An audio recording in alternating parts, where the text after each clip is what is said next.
ඕ hi මට හිතුණා එක පාටම බ්ලොග් එකක් කරන්න. මම දන්නේ මම මේක අප්ලෝඩ් කරයිද නැද්ද කියලා දන්නෙත් නැහැ. හැබැයි මට හිතුණා බ්ලොග් එකක් කරන්න. අද ඇවිල්ලා අප්‍රේල් 17 වෙනිදා අවුරුද්දට පස්සේ දවස හරි. මම මාර සතුටින් ඉන්නේ. සතුට නිසාම මම හිතුවා බ්ලොග් එකක් කරන්න. හරිද? මම දැන් තව ටිකකින් අපි යනවා ටවුන් එකට. දන්දම්මත්කාවට පොඩි කමෙන්ට් එකක් යන්න හිතන්නේ තමයි ඉන්නේ. ඉතින් දැන් මම මේ මොනවාද මේව කරද්දි ඉතින් මට හිතුණා මේ ඔයගොල්ලන්ට පොඩි බ්ලොග් එකක් කරන්න. මම දන්නේ මම මේක අප්ලෝඩ් කරයිද නැද්ද කියලා. අපි බලමු මොකද වෙන්නේ කියලා. මම කියනවා හායි. පොඩි කෙනා. හායි මම රෙඩි වුණා.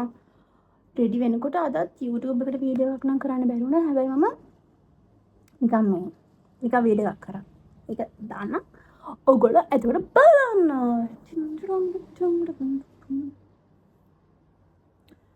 මම ඉතින් වෙනදා වගේම කියන මම ගොඩක් එළියට යනවා නම් ඉතින්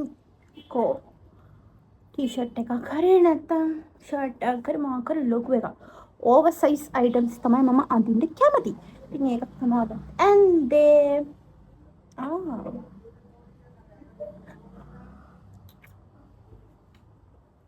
this is my outfit. අපි එන යමු. හායි ඔන්න ඉතින් මේ වීඩියෝ එකේ දිගටම බලන්න තියෙන්නේ කැන්ඩි ටවුන් එක තමා. ඉතින් කැන්ඩි වල හවසක් ගෙවිච්ච විදිය තමා මේක ඇත්තටම තියෙන්නේ. ගොඩාක් ලොකු දේවල් නැහැ.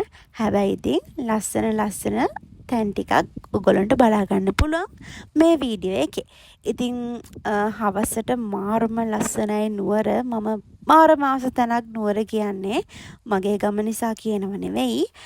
මම දන්නවා ගොඩක් කට්ටිය නුවරට කැමති. ඉතින් මේ දවස්වල චුට්ටක් රස්නේ නම් තියෙනවා. හැබැයි ඉතින් හවසට මාරම ලස්සනයි. අපිත් එක්ක එහෙනම් යමු දලදා මාලිගාව වඳින්න. සංකාශෝක හැවෙනා සිත දරාගෙන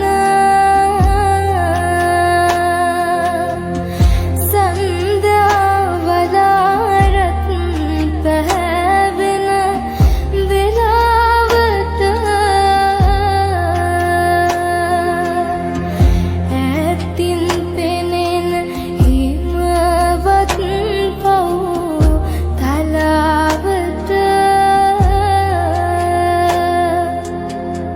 එන්නද සමීදුනේ ඉන්නා දිහාවට. ඉතින් ඔන්න ඔහොම තමා හවසට මාරම ලස්සනයි නුවර. වැවරවුම මාරම ලස්සනයි. ඉතින් ඔයගොල්ලොත් නුවරට ආසයිද? නුවර ගැන මොකද හිතන්නේ කියලා කමෙන්ට් එකක් දාගෙන යන්න. ඉතින් මගේ චූටි vlog එක මෙතනින් ඉවර වෙනවා. තවත් ලස්සන vlog එකක් අරගෙන ඉක්මනටම එන්නම්. ගිහින් එන්නම්. bye.